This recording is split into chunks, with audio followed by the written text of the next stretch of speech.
வணக்கம். நான் உங்க சுஜாதா. இன்னைக்கு இந்த கிளைமேட்டுக்கு தகுந்த மாதிரி ஒரு காரசாரமான நண்டு கிரேவி ரெசிபி தான் பார்க்க போறோம். ஒரு சட்டியில 2 டேபிள் ஸ்பூன் ஆயில் சேர்த்து சூடானதும் 1/2 டேபிள் ஸ்பூன் சோம்பு, கொஞ்சமா கருவேப்பிலை, 3 பெரிய வெங்காயம் பொடியா நறுக்கி வச்சிருக்கேன். அதை சேர்த்து வதக்கிக்கலாம்.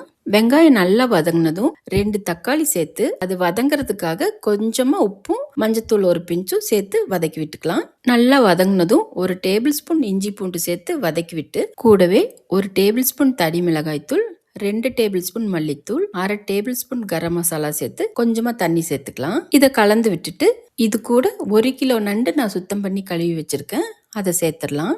மசாலா கூட சேர்த்து நண்டை நல்லா கலக்கி விட்டுட்டு இது கூட 1 டேபிள் ஸ்பூன் குருமிளகுத்தூள், 1/2 டேபிள் ஸ்பூன் சீரகத்தூள், 250 மில்லி தண்ணி சேர்த்து கூடவே 1/2 டேபிள் ஸ்பூன் சால்ட் சேர்த்து நல்லா கலந்து விட்டு மூடி வச்சிடலாம்.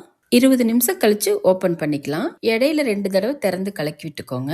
அவ்வளோதாங்க, நம்ம நண்டு கிரேவி இப்போ சூப்பரா ரெடி ஆயிருச்சு. கடைசியா மல்லி இலை கொஞ்சம் தூவி ஆஃப் பண்ணிருங்க. நல்ல சூடான சாதத்தோட இந்த நண்டு கிரேவி சேர்த்து சாப்பிட்டு பாருங்க. எப்பேற்பட்ட சளி இருமலா இருந்தாலும் காணாமலே போயிடும். அதனால இந்த ரெசிபியை நீங்க ட்ரை பண்ணி பார்த்துட்டு எப்படி இருந்துச்சுன்னு கமெண்ட்ல சொல்லுங்க. இந்த மாதிரி வீடியோஸ் பார்க்க சுஜாதா கிச்சனை ஃபாலோ பண்ணிக்கோங்க.